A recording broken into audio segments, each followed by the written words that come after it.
Mu barkanmu da warhaka. Wannan al'amari na Abba Kyari yana ƙara jan hankalin al'umma a kafafen sada zumunta. Domin me? Abba Kyari ya ƙara fitowa da wata sanarwa da kanshi a inda yake cewa ‘yan uwana kar kowa ya damu da wannan dakatarwar da aka yi min. Domin yana cikin tsari na bincike. Idan na kafa kwamitin bincike a kanka dole za a sauke ka har sai bayan an kammala wannan bincike. Don Allah kar kowa ya damu. Ba mu bukata, ba mu son kowa ya tada hankalin wani. Muna so ku jira sakamakon bincike ya fito. Duk abin da muka yi yana cikin tsarin binciken aikin 'yan sanda.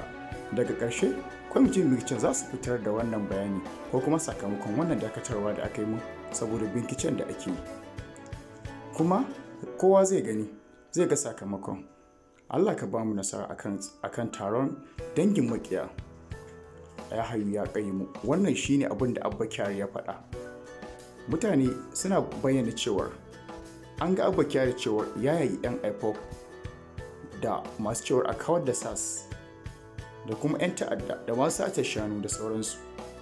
Sannan kuma duk mutumin da ya rike gaskiya a cewar wasu da suke bayyana ra'ayinsu zai ga kalubale kala-kala. Ta faru akan manya-manyan 'yan sanda, manya-manyan sojoji da wasu shugabannin kasashen. Sannan kuma a cikin dai wannan bayani na Abba Kyari ya ƙara haska al'umma cewar yana da yaƙini shi bai ci kuɗin kowa ba, bai haɗa alaƙa da wannan ɗan sata ta yanar gizon ba. Don fara ce kawai ya sa a gaba. Sannan kuma ɗan ƙungiyar IPOP ne. Har ila yau dai akwai wata mai suna Ngozi Chukwu ta fito ta ce Abba Kyari a can baya ya taɓa kama ta ya ajiye ta a gida ya ƙi miƙa ta ga hukuma a inda yake biyan buƙatarsa da ita a ƙirarin da ta yi kenan. Amma wannan ikirari ne bai zama tabbas ba. Shi dai Abba ya ce a bar kotu ko kuma kwamiti ya kammala bincikensa akan duk abin da yake faruwa.